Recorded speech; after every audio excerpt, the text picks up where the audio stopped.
Good day guys, I Showman is Showman official.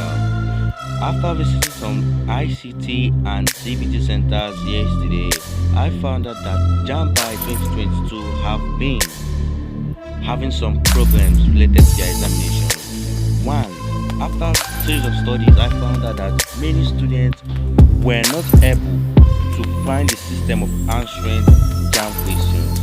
You don't spend more than 1 minute on a question because you have 180 questions to answer within 120 minutes. So when you get to a question that has to do with calculation, you jump over and move to those similar ones to find it easier. After you're done with that, you now move back to the hard ones. And I found out that some of their English passage questions didn't come with a comprehension or a passage to answer the question. And I want to say, please guys, bear with us, but JAMB is still working on it. And for those of you that couldn't take your exams yesterday, your exams have been rescheduled. Just stick to your email address and SMS. Thank you.